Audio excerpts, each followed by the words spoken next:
ஏசாயா 29 அதிகாரம். தாவீது வாசம் பண்ணின நகரமாகிய அரியேலே, அரியேலே ஐயோ! வருஷா வருஷம் பண்டிகைகளை அனுசரித்து வந்தாலும் அரியேலுக்கு இடுக்கம் உண்டாக்குவேன். அப்பொழுது துக்கமும் சலிப்பும் உண்டாகும். அது எனக்கு அரியேலாகத்தான் இருக்கும்.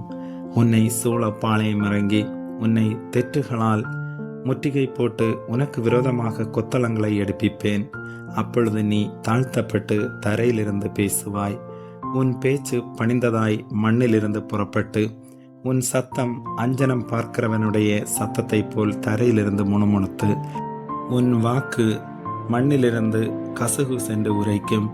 உன்மேல் வருகிற அந்நியரின் திரள் பொடி தோளத்தனையாகவும் பலவந்தரின் திரள் பறக்கும் பதர்களனைத்தையாகவும் இருக்கும். அது திடீரென்று சடுதியாய் சம்பவிக்கும். இடிகளினாலும் பூமி அதிர்ச்சியினாலும் பெரிய இரைச்சலினாலும் பெருங்காற்றினாலும் புசலினாலும் பட்சிக்கிற அக்னி ஜுவாலையினாலும் சேனைகளின் கர்த்தராலே விசாரிக்கப்படுவாய். அரியேலின் மேல் யுத்தம் பண்ணுகிற திரளான சகல ஜாதிகளும் அதன் மேலும் அதன் அரண்மேலும் யுத்தம் பண்ணி அதற்கு எடுக்கண் செய்கிற அனைவரும் ராக்கால தரிசனமாகிய சொப்பனத்தை காண்கிறவர்களுக்கு ஒப்பாயிருப்பார்கள். அது பசியாய் இருக்கிறவன் தான் புசிக்கிறதாக சொப்பனம் கண்டும் விழிக்கும் போது அவன் வெறுமையாய் இருக்கிறது போலவும், தாகமாய் இருக்கிறவன் தான் குடிக்கிறதாக சொப்பனம் கண்டும் விழிக்கும் போது அவன் விடாய்த்து தவனத்தோடு இருக்கிறது போலவும், சியோன் மலைக்கு விரோதமாக யுத்தம் பண்ணுகிற திரளான சகல ஜாதிகளும் இருக்கும். தரித்து நின்று திகையுங்கள், பிரமித்து கூப்பிடுங்கள். வெறுத்திருக்கிறார்கள், திராட்சை ரசத்தினால் அல்ல. தள்ளாடுகிறார்கள், மதுபானத்தினால் அல்ல. கர்த்தர் உங்கள் மேல் கன நித்திரையின் ஆவியை வர பண்ணி உங்கள் கண்களை அடைத்து ஞான திருஷ்டிக்காரராகிய உங்கள் தீர்க்க தரிசிகளுக்கும் தலைவர்களுக்கும் முக்காடு போட்டார். ஆதலால் தரிசனமெல்லாம் உங்களுக்கு முத்திரிக்கப்பட்ட புஸ்தகத்தின் வசனங்களைப் போலிருக்கும்.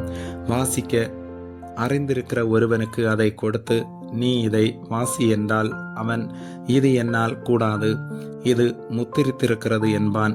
அல்லது வாசிக்க தெரியாதவனிடத்தில் புஸ்தகத்தை கொடுத்து, நீ இதை வாசி என்றால் அவன், எனக்கு வாசிக்க தெரியாது என்பான்.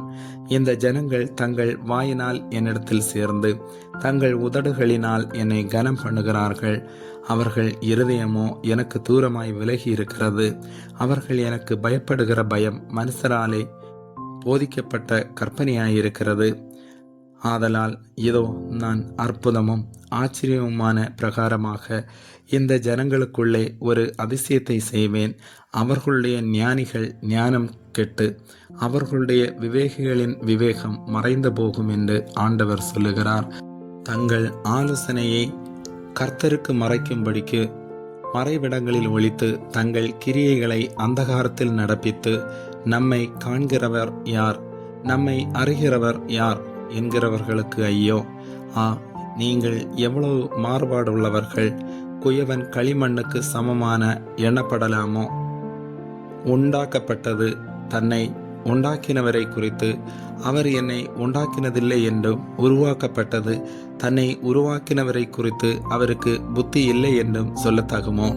இன்னும் கொஞ்ச காலத்தில் அல்லவோ லீபனோன் செழிப்பான வயல்வெளியாக மாறும். செழிப்பான வயல்வெளி காடாக எண்ணப்படும். அக்காலத்திலே செவிடர் புஸ்தகத்தின் வசனங்களை கேட்பார்கள். குருடரின் கண்கள் இருளுக்கும் அந்தகாரத்துக்கும் நீங்களாகி பார்வையடையும். சிறுமையானவர்கள் கர்த்தருக்குள் மிகவும் மகிழ்ந்து, மனுஷரில் எளிமையானவர்கள் இஸ்ரவேலின் பரிசுத்தருக்குள் களி கூறுவார்கள். கொடியன் அற்று போவான், சக்கந்தக்காரன் இல்லாமற் போவான். ஒரு வார்த்தை நிமித்தம் மனுஷனை குற்றப்படுத்தி நியாய வாசலில் தங்களை கடிந்து கொள்ளுகிறவனுக்கு கண்ணி வைத்து நீதிமானை நிர்நிமித்தமாய் துரத்தி, இப்படி அக்கிரமம் செய்ய வகை தேடுகிற யாவரும் சங்கரிக்கப்படுவார்கள். ஆகையால் ஆபிரகாமை மீட்டுக்கொண்ட கர்த்தர் யாக்கோவின் வம்சத்தை குறித்து, இனி யாக்கோவு விற்கப்படுவதில்லை, இனி அவன் முகம் செத்து போவதுமில்லை. அவன் என் கரங்களின் செயலாகிய தன் பிள்ளைகளை தன் நடுவிலே காணும்போது என் நாமத்தை பரிசுத்தப்படுத்துவார்கள். யாக்கோவின் பரிசுத்தரை அவர்கள் பரிசுத்தப்படுத்தி இஸ்ரவேலின் தேவனுக்கு பயப்படுவார்கள். வழுவி போகிற மனதை உடையவர்கள் புத்திமான்களாகி முறுமுறுக்கிறவர்கள் உபதேசம் கற்றுக்கொள்வார்கள். ஆமேன்.